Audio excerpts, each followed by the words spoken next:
Сәлеметсіңдер ме балалар? Бүгін біздің сабағымыз сүйіспеншілік пен достық туралы болғандықтан біз жақсы көңіл күймен сабағымызды бастау үшін мына жаққа шығып, шеңбер құрып, достығымыздың қаншалықты берік екенін көрсетейік. Біздің үстіне бірін белгілай қоямыз. Сосын біздің достық туралы немізді айтайық. Кәні 1, 2, 3. Бәріміз біріміз үшін, біріміз бәріміз үшін. Ақылды атпаймыз, достықты сатпаймыз. Бір-бірімізді құшақтаймыз енді. Ал, тақырыбы. Оқу мақсаты бүгінгі сабақтың мәтіннен ақпаратты анықтау, тыңдалған мәтіннің мазмұнын түсіну, ұсынылған ақпарат бойынша факті мен көзқарасты ажырата білу, фразеологизм, мақал-мәтелдердің эмоционалды мәнін, көркемдік ерекшеліктерін түсініп қолдану. Бүгінгі сабақтың мақсаты осылай болады. Енді осы мақсатқа жету үшін біз қазір бірінші мақал-мәтелдерді аяқтаймыз. Бірінші тапсырмамыз осылай болады, балалар.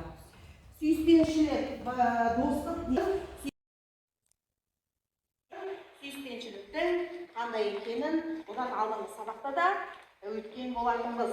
Ал алдарында тұрған тапсырманы жылдан орындап шығамыз.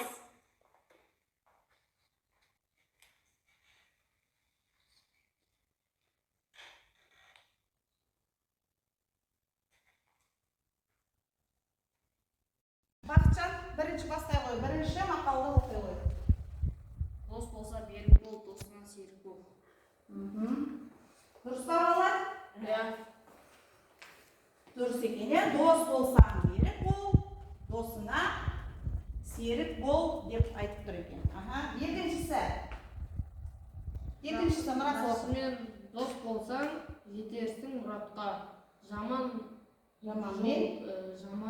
Жаманмен жолдас болсаң, қаларсың ұятқа. Жаманмен жолдас болсаң, қаларсың ұятқа дейді. Саяқ оқи қой үшіншіні. Дос дұшпан мақтар. Дұшпан мақтар? Дұшпан көзіне мақтар. Көзіне мақтар.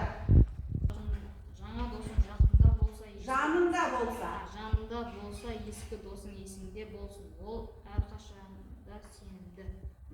Әрқашанда сенімді. Балалар, жаңа біз немізде мақсатымызда айтып өттік. Мәтіннен ақпаратты анықтау және тыңдалған мәтіннің мазмұнын түсіну, ұсынылған ақпарат бойынша факті мен көзқарасты ажырата білу деп айттық. Енді сендерге мен факт дегеніміз не, көзқарас дегеніміз не екенін айтып өтейін. Факт дегеніміз ол шындығында болған, немесе бар нәрселер, яғни шындық екен. Факт дегеніміз шындық екен. Ал көзқарас дегеніміз бұл біреудің немесе бірнеше адамның пікірі, жағдайға байланысты көзқарасы, шын немесе жалған болатын нәрселерге берілетін субъективті бағасы екен. Мен сендерге қазір тапсырмаларының жазған парақшаларını беремін. Қазір сендер бірінші қатарға ақпараттарды жазасыңдар, екінші қатарға факт, үшінші қатарға көзқарастарыңды жазасыңдар.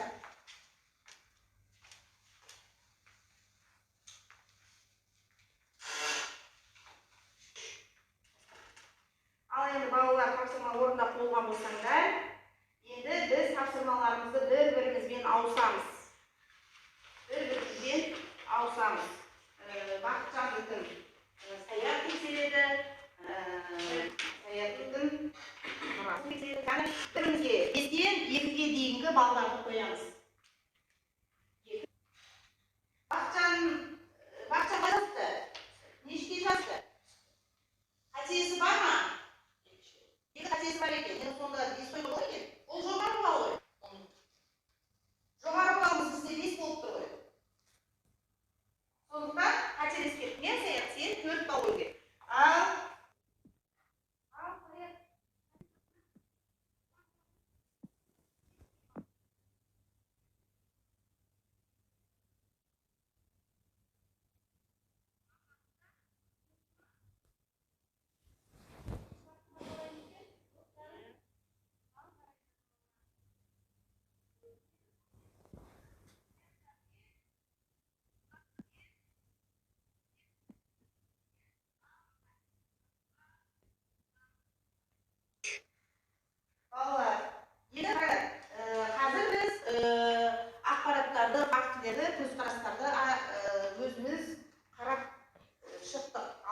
мәтінімізден.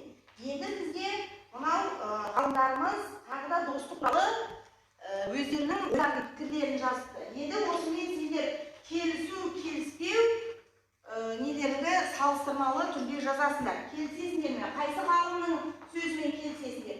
Қайсы ғалымның сөзімен келіспейсіңдер? Соны астына жазып кетіңдер. Әр ғалымның сөзінен кейін астына келісемін немесе келіспеймін деп бір сөзбен жазып кетіңдер.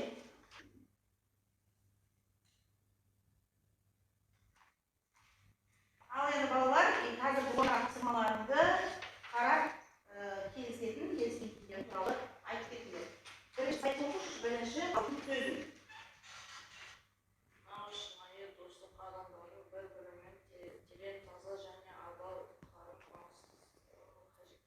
Ол кім айтыпты оны?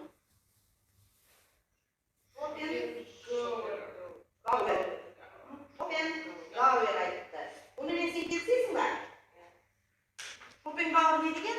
Нағыз шынайы досты адамдардың бір таза және адал қарым-қатынасын қажет етеді дейді. Онымен келісемін деп. Дұрыс па балалар?